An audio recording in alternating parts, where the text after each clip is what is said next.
You're listening to episode number 9 of the Wise Photographer podcast. In this episode, I'm interviewing Myrna of Myrna Photography. Myrna is a military spouse currently located in Guam. Though the first time I met Myrna was when her family was based in Las Vegas. Myrna is a talented photographer who photographs families, maternity, and boudoir. Myrna is a dear friend of mine, and I am so excited for her to be one of my very first interviews. Today, we are talking about the steps that you can take when you're relocating your business to a new state or a new country. Myrna is also launching a new online course with a step-by-step guide she's used to move her family and business across the globe. All the information for this course can be found in the show notes below, but without further ado, here is our interview. Welcome to the Wise Photographer podcast with your host, Chelsea Wise.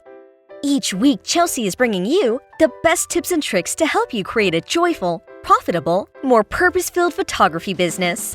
Chelsea is a wife and mom of 2 who has built a thriving photography business in her tiny hometown in western North Dakota. Without further ado, here's your host, Chelsea Wise. All right, today on the Wise Photographer podcast, we are talking to Miss Myrna. She's over in Guam this morning, and it is very early over there for her. It is like 2 o'clock in the afternoon here, but it is, what time is it there for you, Myrna? Almost 6 o'clock a.m. All right.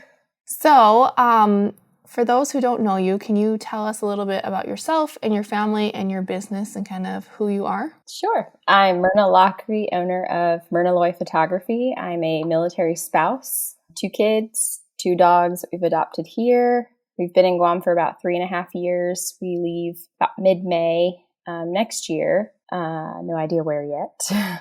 I'm originally from North Carolina. After North Carolina, we moved to Las Vegas for 6 years, which is actually where I met Chelsea. And that's pretty much me. So what type of subjects do you photograph then? Couples and families mostly, because it's the connection that I crave more than like the niche, I guess. Okay. I do also photograph boudoir. Since being in Guam, I tried it and I became obsessed with it. So those 3 things, families, couples, and boudoir. Perfect. Awesome.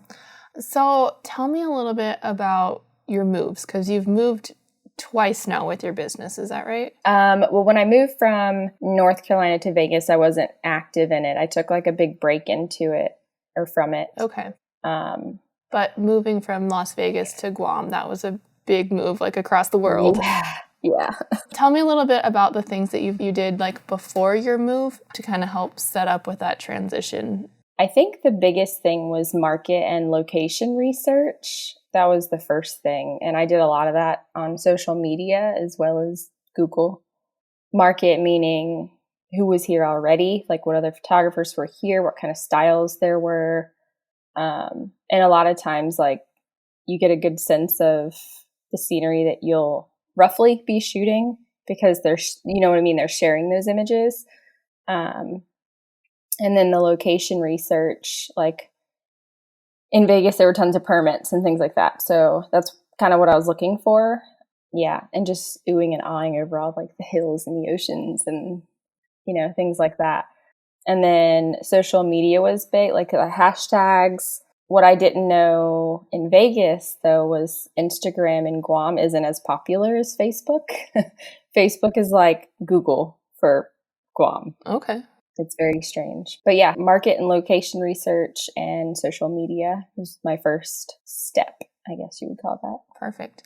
Did you find out that Facebook was bigger than Instagram after you got to Guam, or was that something you found in your research? It was after? After. Okay. Do you think there would have been a way for you to find out before moving if it was one way or another? Do you think that was something you kind of had to live and learn? I guess it would be, I made friends with a few photographers before moving here. Mm-hmm. And I guess I probably could have asked them, which I'll probably do the next move. Yeah. You mentioned reaching out to other photographers. How did you kind of go about doing that? In Vegas, there was a big photographers Facebook group. So first I searched that, and it was very like ESPN style photo. Does that make sense? Like women in bathing suits on the beach. Yeah. So nothing wrong with it, but it just wasn't what I shoot. Mm-hmm. And and weddings. Like you saw a lot of weddings on there too, but weddings are way different here than in the States. Yeah. There were some that reached out in a friendly way. And then those people kind of became friends, and I still am friends with them. Most of them were local in that group. Local as in not military spouses? Yeah, like they're from here. They're Chamorro is what they're called.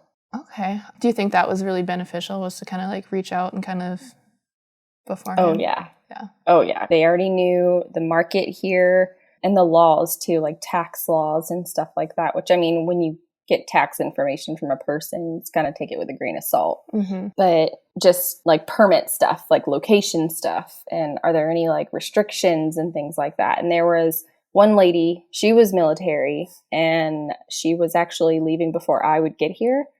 And she gave me like a wealth of information. She's like, most people charge between this and this, and I like shooting here. This is what I charge. This is what works for me. This is like just not saying that I adopt any of it. It just kind of gives me an idea as to what the current market is for photography in Guam. Mm-hmm. And then I can kind of figure things out from there for myself.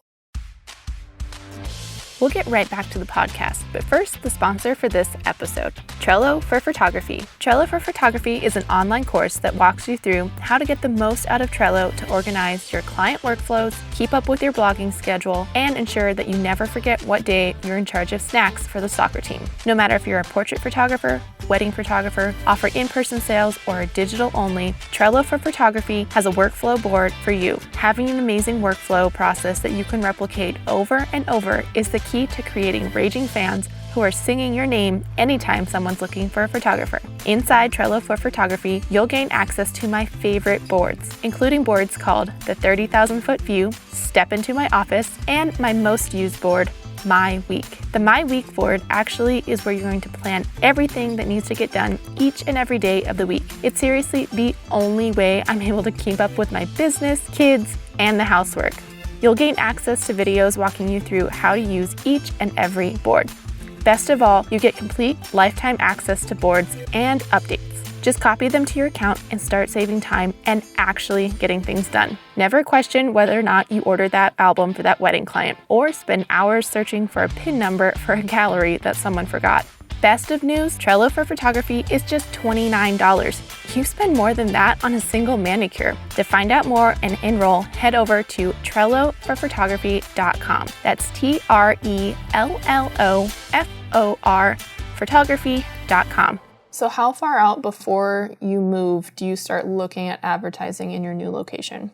I know you don't know where you're going next yet, but if you were, how far out would you start? So when I moved here, we got, it was like 6 to 8 months, somewhere in there. Warning, I guess you would call it, that we were going to be moving. So I got to work immediately with like SEO first, like making sure the blog said Guam. Even though it was a Vegas shoot, I made sure to put Guam, and I always notated somewhere that, I'm not there yet, but I'm moving there this time frame or whatever. And then social media, like hashtags, I completely changed. Like I no longer use Las Vegas stuff because it wasn't relevant anymore. And then, but this time around, we will probably get a like 3 month notice or warning or whatever that we're going to be moving. So, so it's a lot less. So I'll probably get started immediately. What are some of the first steps you take after you arrive at your new location? The first step, I scout because I don't really have a clientele yet. I kind of get an idea as to what I would be interested in shooting as far as location, finding my spots, and then setting up some creative shoots just to get that scenery into my portfolio and to social media and things like that, just so that it doesn't confuse the viewer or potential client of that area. Like hashtag, I don't know, Florida photographer. I'm not going there. I don't know if that's on the list or anything, but I'm just giving an example. Say it was like Florida photographer, and then you see all this stuff, or actually that's a really bad example because they have palm trees too. Bismarck, North Dakota. Minot. I have my fingers crossed that she does come to Minot, but I know she does not want to come to Minot because it's cold here. It's freezing. But I mean, now there's like food delivery, so I wouldn't have to shop in the snow. So, I mean, it might be okay. Yeah. So say like they research Minot photographer and I come up, but I show nothing but beach, and it's confusing. So it's just a chance for them to click out and be like, oh, they're not here. You know what I mean? So scouting and setting up creative shoots so that all my social media and website portfolio stuff reflect the new location. That's my first step. So are you putting out like model calls then? Yeah, either that or just pick it. Like if I see somebody out in a store, and that's a good way too. Your ideal client, they probably shop at certain places, and if you go there, you might find somebody that you're like, I would love to photograph them.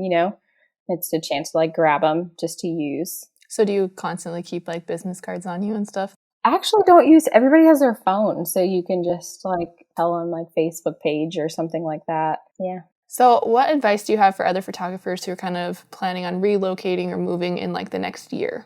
My advice would be to research a new area, not just who the photographers are there, but business laws, location permits, the average income of the people that live there, what's your ideal client, and stores change, like the stores in Guam change from the stores in Vegas. So your ideal client will shop at probably other places. That way you can kind of get an idea who it is and how you can reach them and attract them. And then what would you say has been like the wisest decision or task or like action item that you've done to create like a thriving business even as you move? I would say setting myself apart from the local industry and just doing me. My style of shooting and editing stands out from the other photographers in the industry. It's, I guess, unique on its own. There's some amazing photographers on this island, but I'm just like my style.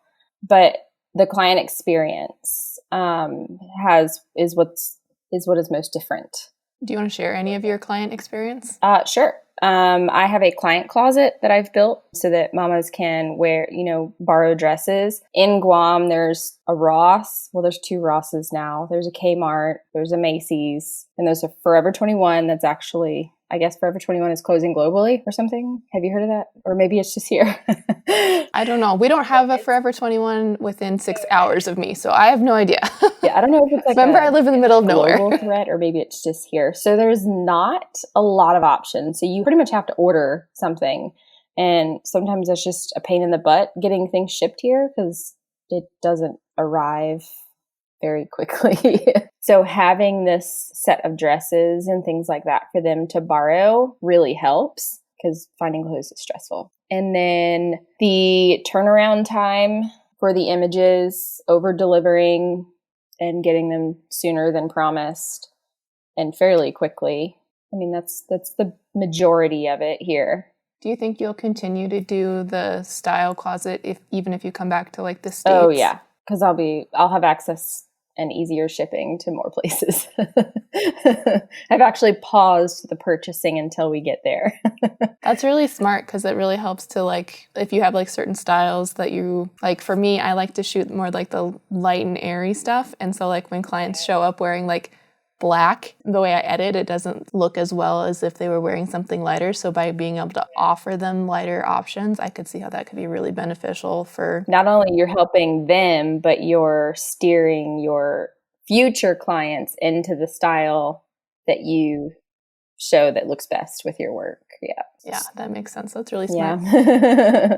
Alrighty. Well, I think that is it for this episode. Thank you so much for joining us, Miss Myrna, and it was awesome to see you again and talk to you again. It's been far too long. Yes.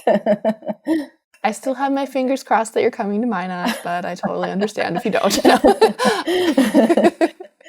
And I get that it's not your decision, but hopefully we'll be able to meet up if you are stateside again. Oh yes, it'll be cheap to fly anywhere compared to ticket prices here. That is for sure. So thankful that you are one of the first guests that we've had on the podcast. Thank you so much for joining me. Thank you. This was such a fun interview to do. Thank you, Myrna, so much for agreeing to be on the podcast. If you would like to be a guest on this show, go ahead and head over to our website, thewisephotographerpodcast.com, and fill out the contact form at the bottom. If there's any topics or people that you would like to hear interviewed on the show, you can contact us there as well. That's it for this week. We will not be releasing an episode next week because of Christmas, but we will be back the following week with fresh content. Merry Christmas and Happy New Year. I will see you before the New Year, but Merry Christmas. Bye. Thanks for listening to the Wise Photographer podcast. Dive into the show's notes for this episode and all past episodes at www.thewisephotographer.com. If you loved the show, share it with a friend. Thanks for tuning in, you Wise Photographer you.